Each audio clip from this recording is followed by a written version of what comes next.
Welcome to the Deep Dive, your shortcut to getting smart about AI and robotics. I'm Leah. And I'm Amin. Great to be diving into AI Brief 263 today. Our job, like always, is to cut through all the noise, pull out the important stuff, so you stay informed without feeling, buried in information. Definitely. Today, we're looking at OpenAI's potential path to an IPO, a new challenger in the image generation space that's taking aim at Google DeepMind. And the latest in robotics, plus some useful AI tools. Okay, let's get into it. OpenAI and Microsoft, the path to public. So first up, this OpenAI and Microsoft situation. There's talk of a deal, a preliminary one, that could really change things for OpenAI, maybe even lead to them going public. Yeah, this is really interesting. What they're looking at is a non-binding agreement to restructure OpenAI's for-profit part into what's called a public benefit corporation, a PBC. A PBC. And this is, well, it's a pretty big deal structurally. It's a way for them to raise more capital, which they definitely need, and potentially go public down the line. But the original nonprofit parent, that still stays in charge operationally. That seems important for their whole safety mission. Exactly. That's key. The nonprofit keeps control, making sure the mission stays front and center. And it gets a huge equity stake in this new PBC, apparently valued over $100 billion. Wow. So this PBC structure, it offers financial flexibility, lets them bring in traditional investors beyond just Microsoft. Precisely. It opens the door to more funding rounds. Microsoft's already put in, what, $13 billion cumulatively? But this structure allows for more investment while theoretically protecting the mission. And I saw something about Oracle, too, a big cloud deal. Are they trying to reduce their dependence on Microsoft Azure? That's another significant piece. A multi-billion-dollar deal with Oracle. It absolutely signals a move towards more strategic independence, diversifying their cloud infrastructure, less reliance on just Azure. Makes sense. But it's all still preliminary, right? A non-binding memo for now. That's right. Needs a definitive agreement, probably in the next few months. And then there's the regulatory side. Yes. California and Delaware attorneys general need to approve it, especially before any kind of public offering. Absolutely. That regulatory clearance is a major hurdle. So for you listening, this whole thing shows how top AI companies are trying these hybrid governance models. Balancing the mission, the safety stuff, with the need for massive amounts of cash. Right, and this whole benefit corporation route to IPO, plus the regulatory checks, that's something to watch. It affects strategies, partnerships, even how we think about valuations in AI. Microsoft shares actually got a bit of a bump after hours when this news broke. Image generation showdown, ByteDance's Seedream 4.0. Okay, now for something maybe a bit more visually competitive. The race for the best image generation AI is heating up. ByteDance just launched Seedream 4.0. Yeah, and they're apparently going right after Google DeepMind's Gemini 2.5 flash image, which some people call Nano Banana. Nano Banana, right. So ByteDance, through their AI seed department, they're claiming Seedream 4.0 is actually better. That's the claim. They say internal tests show it outperforms Nano Banana, especially on things like sticking to the prompt, alignment, and just, how good the images look. Prompt adherence is a big one.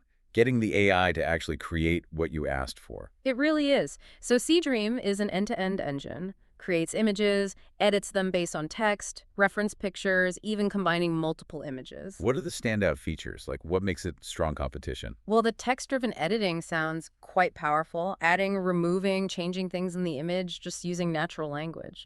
Intuitive. And it can pull style, character design, product details from reference images. Think style transfer, but maybe more advanced. Plus, multi-image stuff, like for storyboards or comics. Okay, and this is out now. Available since early September on ByteDance's Seed platform. Yep, for developers, creators, enterprise partners. So for you, the listener, what's the takeaway here? Another tool in the toolbox? It's definitely a new source of competitive tooling. Could mean less reliance on APIs from, say, OpenAI or Google, maybe lower cost for content creation. And tighter integration if you're already in the ByteDance ecosystem, like with ads or social media. Exactly. It just highlights this trend of AI-first products where image generation isn't just an add-on, it's core. It's pushing everyone, Google, OpenAI, Adobe, to innovate faster. Everything else in AI and robotics today. Okay, let's do a quick run-through of some other big moves in AI and robotics, kind of a rapid-fire round. Sounds good. Lots happening. First, Unitree, the Chinese robotics company, planning a massive IPO, like $7 billion valuation on Shanghai's star market. Yeah, potentially China's biggest onshore tech listing in years. They've got big backers, Alibaba, Tencent, and their founder even met with President Xi Jinping. Wow. That's significant backing. So they're betting big on humanoid robots being more than just viral videos. Definitely. With revenue over $140 million already, they're serious about this. It signals China's ambition in the space. Okay, next. Amazon Zoox. Finally on the streets in Las Vegas. Yep, the Robotaxi service is live on the Strip, and it's got that unique design, passengers facing each other. Right, not like a regular car. How does that compare to Waymo? Well, Waymo's been around longer, mostly retrofitting existing cars.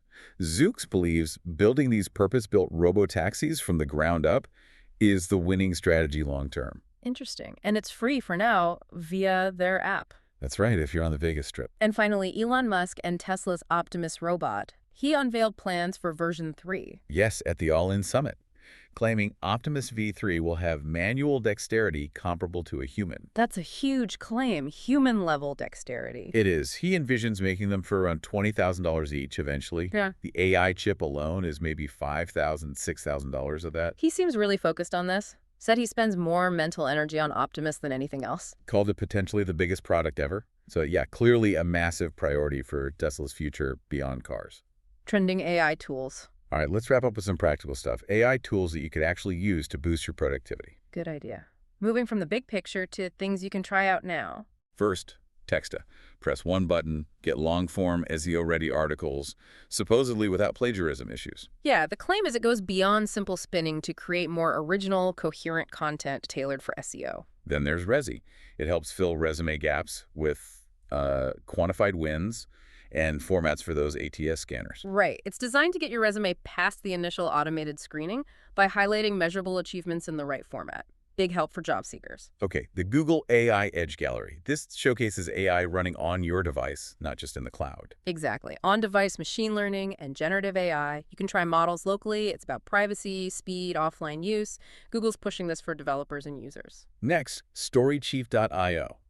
This sounds like it's for B2B content teams, helping them collaborate and distribute content. Yeah, it streamlines that whole workflow, from writing rich articles to pushing them out across different channels efficiently, using AI for optimization and tracking, cuts down the manual work. And lastly, something fun.